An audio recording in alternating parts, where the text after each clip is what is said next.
Olá, sejam muito bem-vindos ao canal da Bright Connection. Eu sou Juliano Dalcorso e neste vídeo nós vamos falar sobre respiração e as fontes de energia.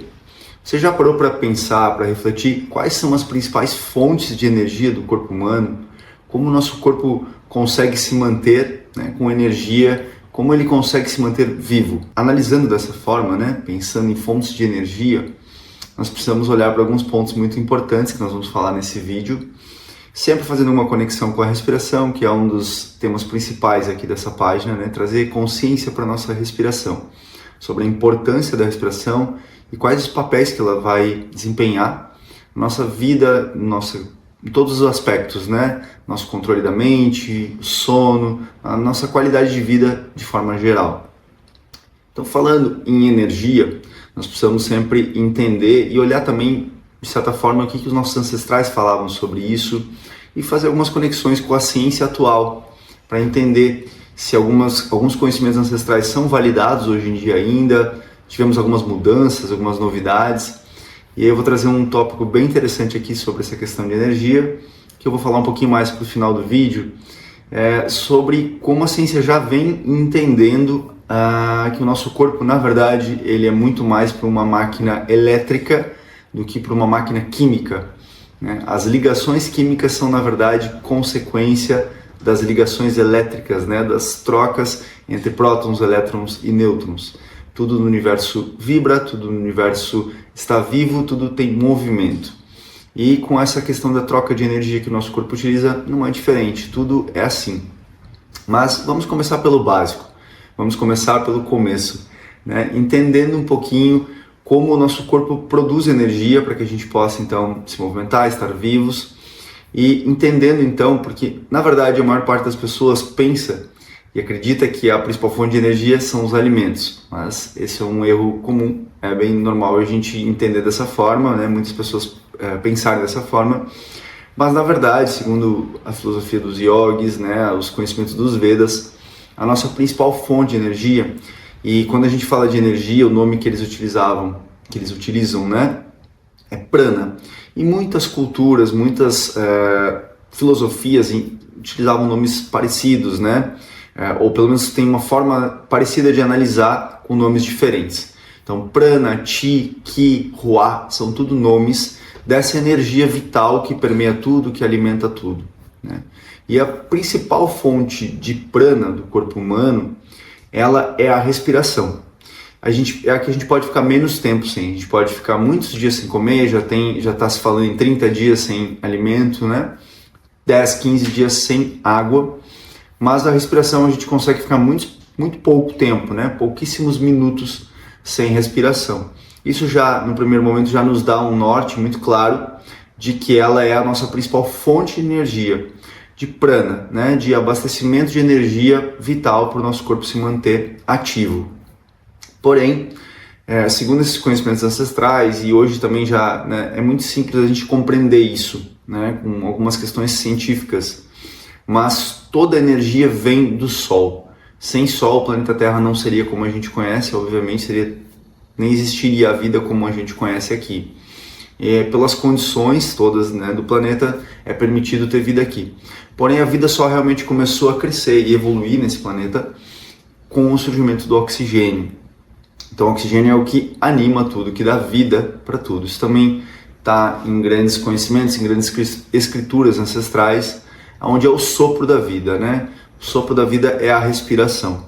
É só por causa da respiração que nós estamos vivos. Então, existem outras formas de produzir energia? Sim, por exemplo, da forma anaeróbica, sem o oxigênio, nós conseguimos produzir 2 ATPs. Com o oxigênio se fala em 36, 38 ATPs, ou seja, utilizando o oxigênio nós conseguimos produzir muito mais energia do que sem o oxigênio. E realmente a maior parte dos seres vivos, praticamente todos eles, não conseguiriam sobreviver hoje sem o oxigênio. Algumas vidas muito primitivas conseguem, mas é muito primitivo mesmo, nós estamos falando a nível microscópico. Todos os seres vivos dependem do oxigênio. Isso já nos dá o norte de quão importante o oxigênio é, essa fonte de energia, a respiração. Porém, ainda ficam algumas dúvidas, É só a gente ver quanto tempo a gente consegue, né, parar de respirar, poucos minutos, poucos segundos já dá um desconforto muito grande. Porque a produção então de energia lá na mitocôndria precisa de oxigênio. E agora a gente precisa entender alguns outros pontos, né? Em termos de se a gente fosse nomear, né, ou dar uma ordem, apesar de que, obviamente, o primeiro é o oxigênio, mas ele vem do Sol. Então toda fonte de prana, toda fonte de energia deriva do Sol. Inevitavelmente a planta fez a fotossíntese e liberou o oxigênio para que a gente possa respirar. O alimento, as frutas, as verduras, legumes, tudo que a gente come também vem da terra, né? E depende muito do Sol, depende completamente da energia solar. Então se entende que toda energia prânica, todo prana, toda energia disponível no planeta Terra vem basicamente do Sol. Alguns ancestrais, como os próprios egípcios, consideravam o Sol um deus, né? E para o Yoga é realmente também algo fundamental. No Yoga a gente entende que o Sol é a fonte primordial de energia. E aí, obviamente, se nós ficarmos alguns dias sem pegar a luz, a gente vai sobreviver. Sem respiração, a gente fica poucos minutos. Então, de novo, apesar de tudo vir do Sol, aqui é insubstituível e é incessante a respiração. Então, é unânime que a respiração é a nossa principal fonte de energia. Sem ela, a gente não conseguiria sobreviver. Porém, então, as outras fontes de energia que a gente vai encontrar estão basicamente então, na exposição à luz, não é só o Sol na pele, mas sim ele está chegando até mim aqui por outras formas, a luz vai batendo e ela vai chegar em mim de alguma forma. Mas, então não necessariamente eu preciso me expor ao Sol o tempo todo. Mas sim, estudos científicos já mostram que a gente produz energia quando a gente se expõe ao Sol. Vitamina D e óxido nítrico subcutâneo, a luz, né, a própria melanina da pele faz uma espécie de fotossíntese. Não é a mesma coisa porque nós não somos verdes, porém a pigmentação da melanina na pele faz com que a incidência de sol produza energia subcutânea no nosso corpo. Então, sim, quando a gente se expõe ao sol, a gente produz energia. Outra forma de produzir energia é através, então, do sono, por exemplo. Quando a gente descansa, a gente também, nosso corpo se reabastece de elétrons, porque a gente está respirando durante a noite, mas o nosso metabolismo está muito mais lento. É como se a gente estivesse consumindo menos do que a gente está produzindo. Não sei se vai fazer sentido para vocês. Por favor, pessoal, desde o início do vídeo aí, fiquem à vontade para comentar, deixar suas dúvidas. No outro canal também, né? Você pode chamar, você pode interagir com a gente, deixando comentários, mandando dúvidas, sugestões de conteúdo para a gente gravar aqui sobre respiração também. Então, durante o sono, por a gente desacelerar, nosso corpo consegue se abastecer de elétrons e produzir energia. Por isso que a gente vai dormir cansado e acorda renovado, porque durante a noite a gente, como se nós estivéssemos colocando o nosso celular na tomada, nós estamos carregando o nosso corpo de eletricidade. Nós somos pura eletricidade no fundo. Tudo é energia, tudo vibra, nada está parado no universo. Por isso que a meditação também é uma forma de se abastecer de energia. Porque a gente não faz nada, não é muito diferente do sono, se a gente for pensar. A gente desacelera, acalma a mente, acalma o coração, circulação sanguínea, tudo vai reduzir. Então naquele momento a gente para de consumir tanta energia e começa, na verdade, a produzir, a se abastecer de energia. Outras formas, então a água, pé na terra, porque o que acontece? É como um copo que já está cheio, você não consegue encher um copo que já está cheio, na verdade vai transbordar e não faria sentido você continuar enchendo aquilo que já está cheio. Nosso corpo, de certa forma, ele nem consegue se abastecer de energia, de elétrons, enquanto ele está com carga eletrostática, ou seja, é uma carga que está ali parada, morta, digamos assim, são prótons inclusive, né? Nós precisamos nos abastecer de energia negativa, que são os elétrons. Então quando a gente não tem contato com a terra, com o chão, e passa muito tempo num calçado de borracha, nosso corpo está isolado da terra, ele acumula carga estática. Essa carga estática não permite a entrada de novos elétrons. Então, por incrível que pareça, não é bem que você se abastece de energia quando você pisa na terra. Isso também está acontecendo, né? O prana vem da terra também, porque tudo é positivo e negativo. Não existe uma pilha só com positivo, não existe uma pilha só com negativo. É sempre sobre positivo e negativo, sobre energia circulante. Eu estudei engenharia eletrônica, me formei em técnico em eletrônica muito cedo, com 16 anos, entendo bastante de eletricidade. A eletricidade do nosso corpo, ela não é diferente da eletricidade que a gente vê na tomada, no celular, nos equipamentos eletrônicos. É tudo com base, na verdade, em eletricidade e magnetismo, né? Prótons, elétrons, nêutrons. Então, quando a gente pisa na Terra, a gente descarrega energia estática e se libera para receber novos elétrons, que vêm então da respiração, do sol, da exposição da luz, né? E aí também da água, dos alimentos. Mas o que a gente precisa entender é, se você consegue ficar 30 dias sem alimentos, o que significa? Que seu corpo ele consegue estocar energia. Então a energia que vem através do alimento, seu corpo estoca. Então você não depende do prana do alimento, porque o prana do alimento tem uma vida útil muito curta. Então se você fosse depender do prana do alimento, você precisaria comer de tantas em tantas horas. Hoje já estão se fazendo retiros de 21 dias sem comida.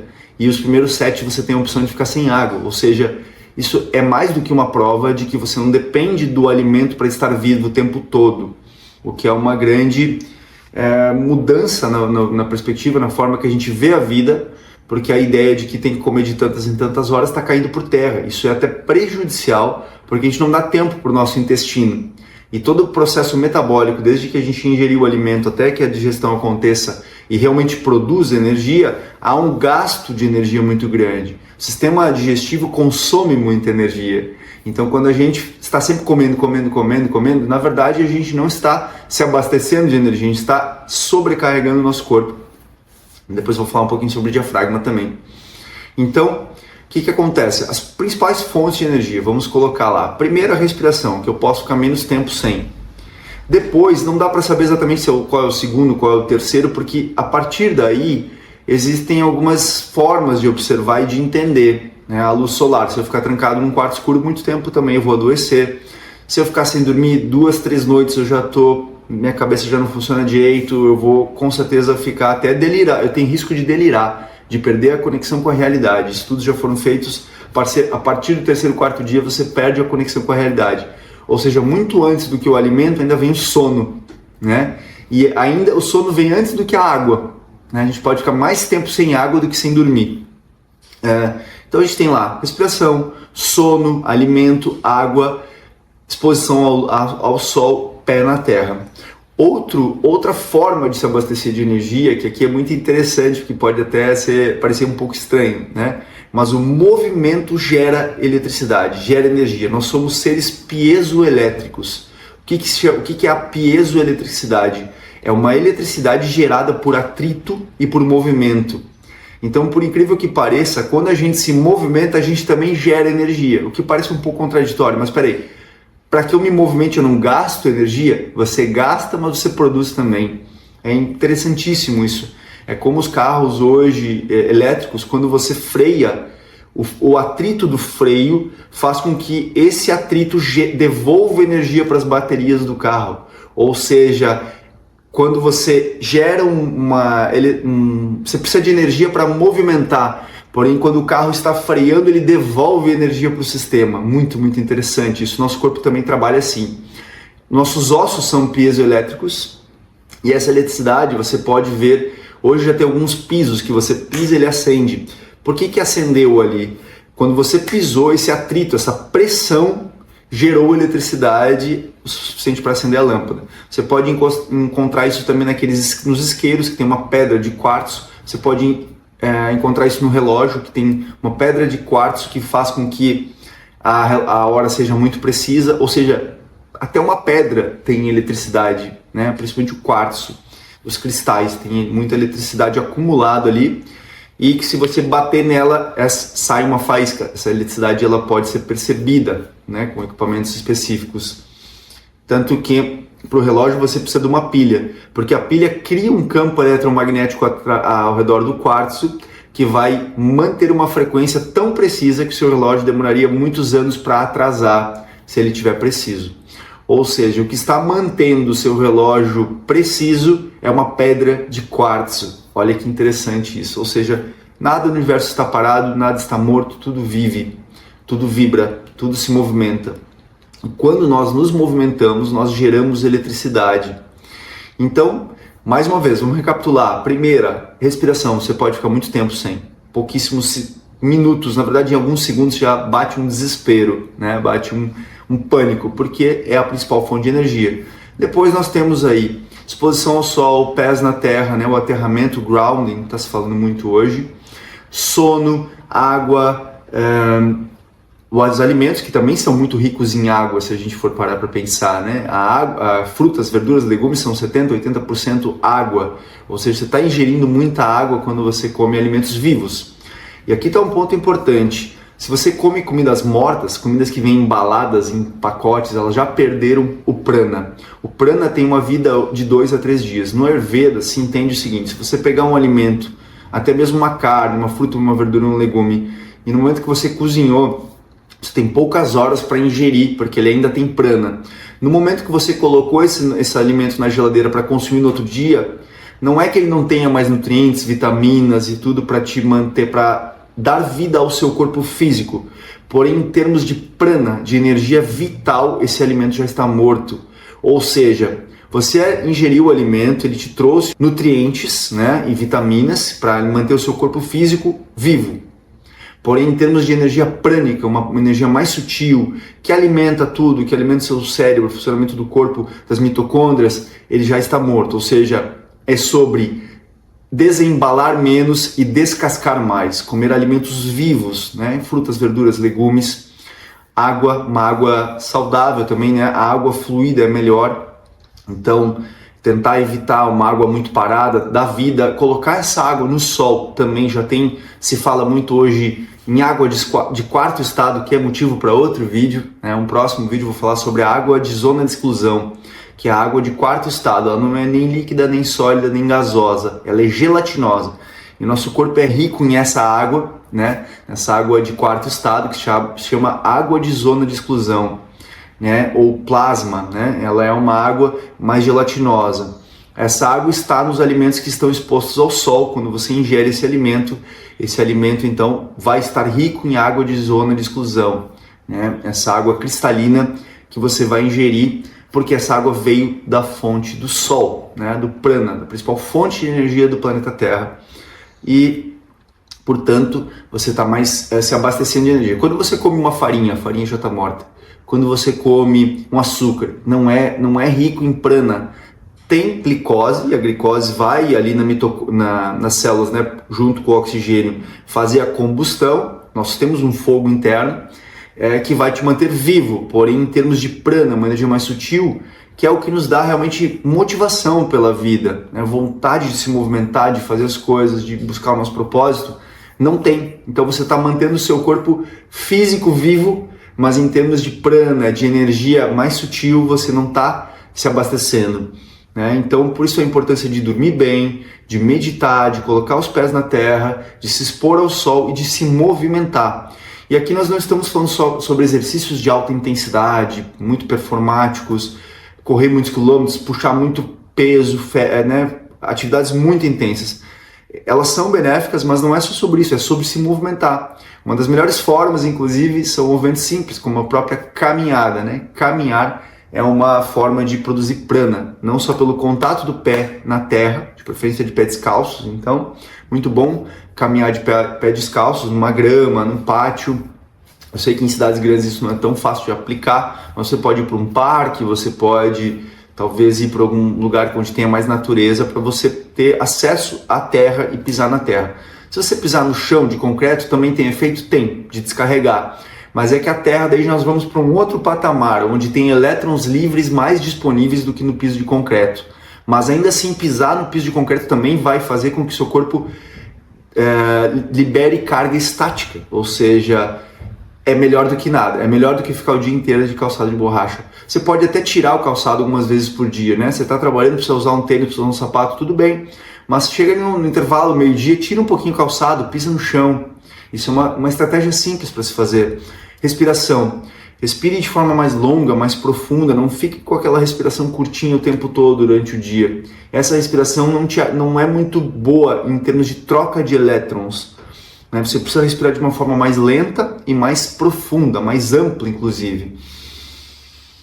movimentos mais amplos, né? Importância de respirar pelo nariz eu falo muito aqui, mas certamente já fiz muitos outros vídeos que você pode ver aqui no canal, no perfil do Instagram também, onde eu falo sobre qual a melhor forma de respirar. Esse vídeo é mais específico sobre energia e, claro, algumas pequenas dicas. Então, respire profundo, respire lento, respire pelo nariz. As funções que o nariz tem para levar o oxigênio para o pulmão são muito além do que as funções da boca. A boca não tem função respiratória.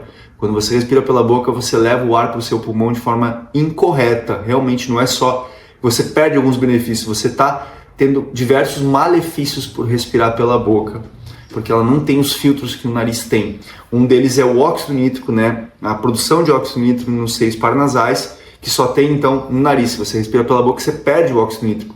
E o óxido nítrico é também muito importante para vasodilatação, sinalização e comunicação. Então as sinapses elétricas do seu corpo funcionam melhor, né? Elas têm mais efetividade quando você tem mais óxido nítrico. Por isso que você respira pela boca, você não capta óxido nítrico e você tem uma baixa condução de eletricidade no seu corpo. Ou seja, respirar pelo nariz é vida, é muito importante. Então, dúvidas, deixe nos comentários, dê sugestões para novos vídeos aqui no nosso canal, para que a gente possa melhorar e ver quais são as dúvidas, as principais questões que vocês têm, não só sobre corpo físico, mas também sobre a mente, controle da mente, a psicofisiologia que envolve a respiração também, né? Como a gente se comporta como seres humanos também e qual o papel da respiração nesses processos e no controle da mente, na memória, na capacidade de se concentrar. Então, quando nós temos uma melhor produção de energia, nossas mitocôndrias estão funcionando melhor, a nossa mente funciona melhor, nossa memória, nossa capacidade de se concentrar, o nosso sono melhora, porque quando a gente vai deitar e a gente está muito cansado, com falta de energia, naquele momento o corpo está tão exausto que você tende inclusive a roncar, a ter um sono pesado. O ideal, por exemplo, antes de dormir é você praticar uns 10 minutinhos de respiração consciente para tirar aquele cansaço muito grande, alinhar a sua respiração para que durante o sono a sua respiração seja lenta e profunda. Então, pensando em eletricidade, pensando em energia, essas são as principais fontes de energia do corpo humano. Pensamentos positivos, gratidão também eleva o padrão vibratório, portanto, nós aproveitamos melhor nessa energia. Por contrapartida, quando nós estamos com pensamentos de escassez, de tristeza, né, pensamentos negativos, de medo, isso baixa a nossa energia, porque é como se eu estivesse consumindo mais energia do que seria o ideal. Então, eu vou me sentir mais cansado durante o dia. A respiração curta e rápida também faz com que a gente fique com pouca troca de elétrons, pouca eletricidade no corpo, e o próprio movimento encurtado do diafragma faz com que a energia não flua direito no corpo humano. Então, respirar de forma ampla, de forma lenta, faz com que a gente aumente os níveis de energia. Quando a gente, por exemplo, movimenta o diafragma muito pouquinho, isso não gera essa piezoeletricidade que eu comentei. Então, quando a gente come muito também, né, pensando que se eu comer muito eu vou ter mais energia, eu vou ficar mais forte, na verdade é até o contrário. Quando a gente come muito, a gente encurta o movimento do diafragma. E se o diafragma gera eletricidade quando ele se movimenta, e eu estou com o movimento encurtado porque comi muito, eu vou prejudicar então a absorção de eletricidade do meu corpo, né? A vitalidade que eu teria por ter comido muito. Isso você já certamente já percebeu, que quando você come muito, você fica com preguiça, com sono depois. Pensa, você encheu o seu estômago de alimento, ele vai ter que processar todo aquele alimento. Por contrapartida, o seu diafragma já não consegue se movimentar de forma ampla e profunda como ele se movimentaria se o seu estômago tivesse menos cheio, né? Então você tem dois problemas. Um que é o seu corpo vai ter que fazer toda essa digestão, outro é o encurtamento do movimento do diafragma. Ou seja, não vale a pena comer muito, porque quando você come muito, você está gerando, né, todo um efeito cascata aí, que vai prejudicar a sua energia, vai te deixar mais cansado. E sem contar que geralmente quando a gente come muito, isso tende, né, o nosso corpo a estocar, a tirar esse excesso de glicose da corrente sanguínea e estocar. Então você tem mais chance de criar gordura localizada, de criar inflamação no corpo, né? Porque quando a gente não oxigena direito os tecidos, gera inflamação. Então o fato de eu não poder respirar bem quando eu como muito faz com que eu não consiga oxigenar bem meu corpo e gera inflamação. Pode ver que uma das grandes questões, né, que acontece quando a gente começa a ganhar muito peso, e hoje 46% dos brasileiros já estão obesos, acontece muito isso por processo inflamatório. E a inflamação nada mais é, em primeira instância, do que a falta de oxigênio localizado. Sem oxigênio, começa um processo anaeróbico, que é sem a utilização de oxigênio, que envolve ácido lático, e o ácido lático vai gerar inflamação, né? Então, poderia ficar horas aqui falando sobre isso, mas a ideia é trazer vídeos assim de 15 a 20 minutos para que vocês possam estudar junto com nós aqui, comigo, para que a gente possa ter uma evolução além só daquela respiração, inspira em tantos segundos, solta em tantos segundos, um diafragma, mas entender a nível metabólico, a nível mitocondrial, o papel da respiração e entender realmente um pouquinho mais de energia. Eu brinco que a gente tem uma Ferrari e não sabe passar a terceira marcha, não sabe passar nem a segunda marcha, às vezes está andando em primeira marcha, né? Nosso corpo é incrível, mas a gente não sabe usar ele muito bem. A gente, inclusive, nem aprendeu muito sobre isso. A gente aprendeu muitas coisas na escola e quase não aprendeu a controlar o nosso corpo, a nossa própria fisiologia. E é possível sim, através da respiração. A gente tem uma porta de entrada para acessar o subconsciente, acessar o sistema nervoso autônomo e fazer sim adaptações e mudanças bem positivas na sua rotina, nos seus níveis de energia, na sua capacidade de se concentrar, né, no seu nível de ansiedade, melhorar a qualidade do sono. Então, aguardo aí os comentários, sugestões de novos vídeos, e também pelo Instagram a gente divulga nossos eventos presenciais, formação de instrutores dos métodos da Oxygen, da Buteyko, também eventos como retiros, eventos de um dia, aulas que a gente faz, né, online e presencial. Os eventos presenciais também trazem muitas experiências com a respiração, para que você possa sentir na pele o que é essa. Aqui a gente traz um pouco mais de teoria, né? Mas alguns vídeos que são mais de conteúdo teórico. Mas em alguns eventos presenciais a gente traz bastante prática, experiências com a respiração. Então é isso, nos vemos no próximo vídeo. Fiquem bem, fiquem com Deus e dúvidas deixem nos comentários. Até mais, até o próximo vídeo.